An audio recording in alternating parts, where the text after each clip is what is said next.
Hello everybody, I'm Martin Stark from Sydney, Australia. I would like to start my speech by acknowledging the traditional owners of the land where I currently am, the Gadigal people of the Eora Nation, pay my respects to elders past, present and emerging. I would also like to extend my respects to all Aboriginal, Torres Strait Islander and First Nations people. Sport has the ability to bring people together. For the last few years, we've seen sporting champions take the knee, show incredible courage, speaking out against social injustices, wanting to achieve equality for everybody in the world. That has taken incredible courage in order for other people to have the same rights as others in the world. Sport has the ability to bring communities together. Think about the last few years. We've seen more sporting champions speak out against social justice issues. Taking the knee was such a polarizing symbol a few years ago, but Colin Kaepernick had the courage to speak out against injustice, doing it for himself and others in the community. That's the beauty of sport. Sporting champions champion the rights of themselves and others. My sport is boxing. Muhammad Ali was nicknamed the greatest. In my view, the greatest hero in sport of all time. He didn't just speak out for himself, he spoke out against social justice issues while being a champion in the ring. My favourite quote of his is, "It isn't the mountains ahead to climb that will wear you out, it's the pebble in your shoe." Can you imagine being in the Pride Parade with pebbles in your shoes, drag queens with heels with lots of pebbles? We would still continue marching forward. We'd discard the pebbles because we move forward with confidence. That's what our community has done, move forward with courage. Boxing is one of the oldest sports in the world. For the last 100 years or so, boxers have been mixed on their weight division, their experience in sport, to make it a fair fight. Can you imagine Mike Tyson fighting me? Mike Tyson's a much bigger, more experienced boxer than me, but that wouldn't be a fair fight. But what do we do in boxing? We wear gloves. Gloves are padded to limit the impact to me and the other boxer. Can you imagine hitting somebody with just a bare knuckled fist? We also wear head guards that protect us against tissue damage. But life isn't just about protecting ourselves, it's about moving forward with courage. Boxing has a series of rounds, and that's life. It has a series of rounds. Think about the rounds our community has experienced. My other favourite quote from Muhammad Ali, "Fly like a butterfly, sting like a bee." How many times has our community been stung like a bee? What have we had to do? We've blocked, we've parried, we've slipped, we've ducked, we've stepped forward. But we've always ventured forward with so much confidence and courage within ourselves. When we've been stung like a bee, what have we offered? Honey. We've invited people to join us at the table. We've offered fairness, we've offered friendships, but it hasn't always been a fair fight. Can you imagine being in the Stonewall Inn in 1969? The courage of our community, everybody within our community, gay men, lesbians, drag queens, trans women of colour, everybody saying, this is enough. They had so much persecution, they decided to venture forward into the street and say, enough, fighting for our community, fighting for equality. But it hasn't stopped there. Think about the 1980s. How much stigmatisation did our community face? How much more laws were introduced to stop us from achieving equality? More laws of discrimination. For example, I grew up in the UK. In the late 1980s, the British government enacted a legislation called Section 28. Did not want to see the promotion of homosexuality. That meant teachers weren't able to talk about same-sex relationships. LGBTQ teachers having to stay in the closet at risk of being fired. It took another 15 years or so for that law to be revoked. Then what have we had? In Australia, in the mid-2000s, while the world was starting to talk about marriage equality, the law was changed here to define marriages between one man and one woman. That was so disappointing. It took another 13 years before we finally had a vote a postal vote. Every citizen in this country had the ability to decide whether I could marry my husband, whether my relationship was the same as anybody else's. I remember being at the beach in Sydney, the No campaign. A skywriter wrote, "Vote No" in the sky. 5 billion people in Sydney looking up, seeing, "Vote No." That wasn't a fair fight, but it took incredible courage for our community to move forward. Equality has never been fair, but we've just moved forward with so much confidence, courage, and excellence. We just keep going. We owe it to the people who marched in Stonewall, who fought against Section 28, who fought for our rights, just to continue going, but always bear in mind that we have so many fantastic allies out there voting for us. For example, our straight friends voted yes in Australia, so we have the right to get married. Courage, my favourite word. I actually have the word tattooed on my back. I didn't realise how courageous I was being. 2006 was the year that changed my life. It started off fantastically. I became a permanent resident of Australia. My husband and I visited the UK, introducing my husband, the black man, to the family. Had a great few weeks. But unfortunately, my biggest battle was ahead. Gallstones were blocking my liver. I was admitted to hospital. Within a few days, they said I should have a procedure to try and remove the blockage in my liver. Unfortunately, that procedure went wrong. Dye seeped into my pancreas. I was told I had severe acute pancreatitis. My parents received a phone call at 2 in the morning, then I was being admitted to an intensive care. I remember speaking to a doctor saying, "We need to put you on a ventilator." My mum was sat next to me. I could see the courage she had, and my mind was, am I going to wake up? My first coma, the hardest thing was the dreams. I didn't know what was happening. Have you ever had a living nightmare? That was my experience for my first induced coma. They woke me up after about a week. I did not know where I was, but the courage of my family and everybody around me just inspired me to keep going. Unfortunately, sepsis was developing, blood poisoning, septic shock. My worst fear has always been a tracheotomy. I remember being told by the doctor that we're going to have to perform the tracheotomy. I was immobilized. I could not breathe. I thought I was going to die. I remember feeling the pressure in my neck. I couldn't move. All I focused on, not was I going to die, I focused on the real passion, energy, and courage of the doctors and nurses as they were fighting to save my life.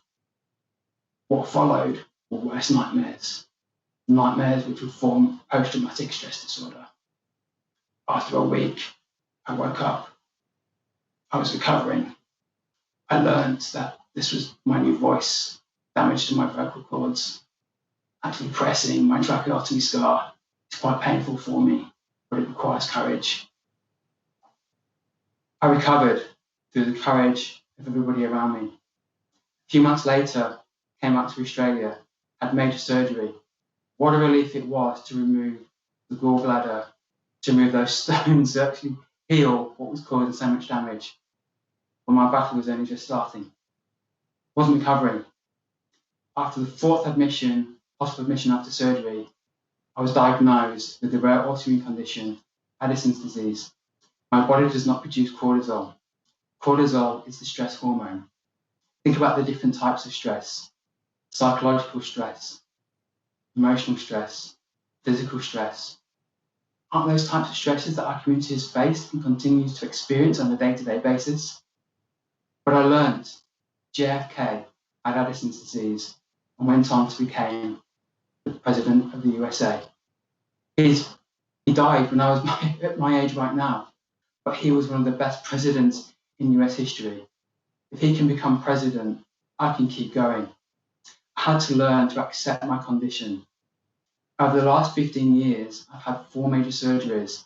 I've been admitted to hospital over 70 times, almost died with the condition. But courage keeps me going, the courage of those around me, the courage which is part of my spirit. What is courage? There are many different definitions of courage. I say it is the ability to take psychological and physical ownership of fear, deciding to venture forward into the challenge or threat with confidence and resilience. Think about the Stonewall riots. How confident were they to move forward? The fear, but they decided to take ownership and move forward. They were fighting for the rights of us and others in our community. Courage starts with understanding fear. How does fear make you feel? Fear is a great source of information. It tells you why you're feeling something. It helps you break down the threat or challenge. But it also reminds you of previous experiences. Think about an experience where you have been courageous. Think about the experience of people in the Stonewall riot. Think about the experience of us here in Australia fighting for marriage equality. Those experiences and memories, they're yours to keep. I call it the courage bank. Think about an experience when you've achieved something in life, when you've passed an exam, passed your driving test, came out of the closet, the euphoric. Keep that and imprint it and move it forward. I describe courage as really going at your own pace. Very simple. Think about when you're passionate about something. When you're passionate, you will do it. You will find time with the passion of the people in our community to fight for equality, to the fight for not being harassed. They were passionate because they wanted to lead a life for being who we are. The next step is taking action. Just do it. Move forward. Less debate, just move forward and do it. Have the courage to try a few times. If it doesn't work, keep going. Think about the first Stonewall riot. They moved forward. They had the courage to enter the street. They took action. When you've been doing something for a few times, you develop confidence. You believe in your own capability. Confidence is such a great feeling. You know you're courageous when you feel confident because this is a challenge. This is something that you can do. And rather than aiming for perfection, strive for excellence. Be the best that you can be, knowing that you can fail, knowing that you'll learn from mistakes, knowing that you won't always get it right. We don't always get it right, but we have the courage to believe within ourselves. Think about the different types of courage there are. The moral courage, taking a firm stand for what we believe is not right, even though we have so much opposition from people outside there, making laws against us. We are taking a firm stand. We also think about the emotional courage, the vulnerability, opening yourself to the different emotions. You don't know what you're going to face, but still you have the courage to open up your heart to others, helping others connect with who we are as a community. Moving on to sport. Why in 2021 is there still a need for LGBTQ sport? According to a study conducted in the EU, 90% of LGBTQ people believe homophobia, transphobia, etc. is still a problem in sport. Think about the big champions in sport. Tyson Fury, the world heavyweight champion, has made deeply offensive homophobic and transphobic remarks. Other boxing champions have made similar remarks. Think about FA Premier League in the UK. I recently learned that homophobic incidents increased by 93% in the 2019-20 season. Even though the season was cut short because of COVID, it's still out there. There's still a need for us to feel safe. The study I referred to earlier, it reported 16% of LGBTQ sporting participants had experienced some kind of negative incident due to their sexual identity or gender identity. Of those, 20% had been physically attacked. Looking at just mainstream sport, straight men are twice as likely to participate in sport than gay and bisexual men. Gay and bisexual men are 5 times more likely to attempt suicide. That's wrong. We need to change this. Part of that, though, is moving forward with courage and confidence. Boxing, my favourite sport. It's a sport that discovered me. I mentioned before I had Addison's disease. At the end of 2017, I had an Addison's disease so severe that when I arrived at emergency, they took me straight into the resuscitation section. I didn't need to be resuscitated. I was close to dying. My pulse was below 40 beats per minute. It took 20 times my regular dose to stabilise me. I was scared. It brought all back those painful memories of being in the comas, thinking, am I going to die again? I acknowledge I experienced more PTSD. What did I do? I decided to approach my local martial arts centre just for a few self-defence classes. Second class just happened to be boxing, a sport that discovered me. I was the type of guy who would describe boxing was almost barbaric. Couldn't be banned, but really it wasn't for me. But within 1 hour, I learned I could jab, I could cross, I could hook, I could sidestep, move forward. I discovered a sport that I never considered was for me, but became part of me. But why boxing? Boxing is a great sport for your mental health and physical health. Jumping up and down, smoke like a butterfly, sting like a bee. It's about the energy, it's all about balance. But boxing has really helped me battle my demons, battle my mental health. I'm able to channel my thoughts and focus. But think about other people in boxing, the professional boxers in our community, the real trailblazers. My good friend, Orlando Cruz. He came out the closet 2011, 2012 and was fighting for world title fights. What courage that took. One of the major stars in the sport made homophobic comments. Orlando responded with a message of kindness. Come and join us. Nicola Adams. Think about discrimination in sport.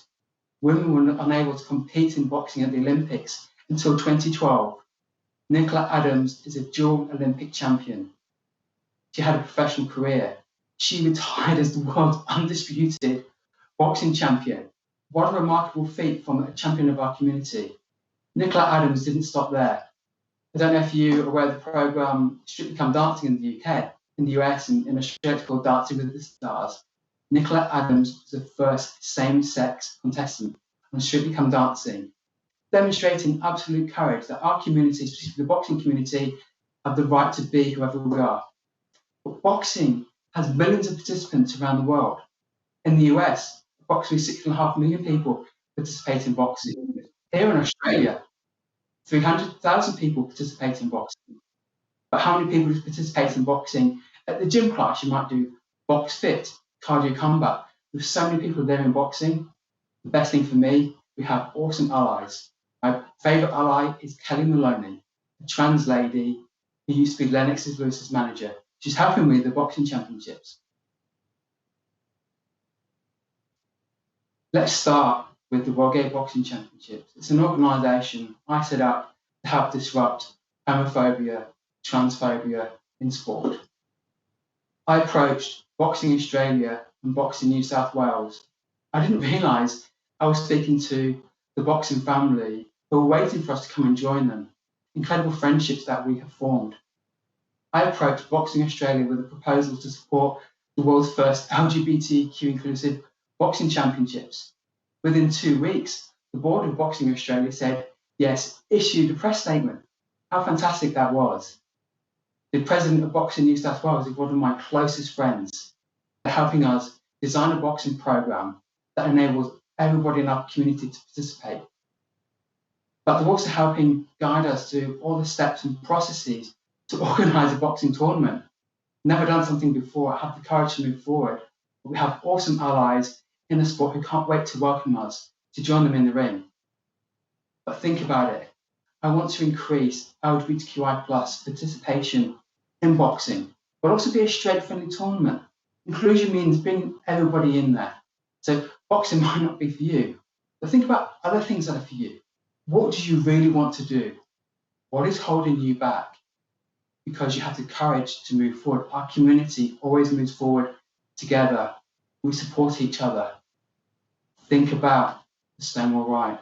Think about Section 28. Think about marriage equality. Think about Muhammad Ali. Think about Orlando Cruz. Think about Nicola Adams. Think about all of those people fighting for our rights, demonstrating courage that we can be who we want to be. It's not really a fight for equality. It's a journey for equality. The destination is more fairness. The destination is friendship. The destination is community. The destination is our friendships, our happiness. The destination are our opportunities. Those opportunities which you can create for yourself and others. So My final message: in 2023, Sydney will be hosting the world's first ever straight friendly, LGBTQI inclusive boxing championships. Please join us, jump in the ring, you will have the best time. Cheers.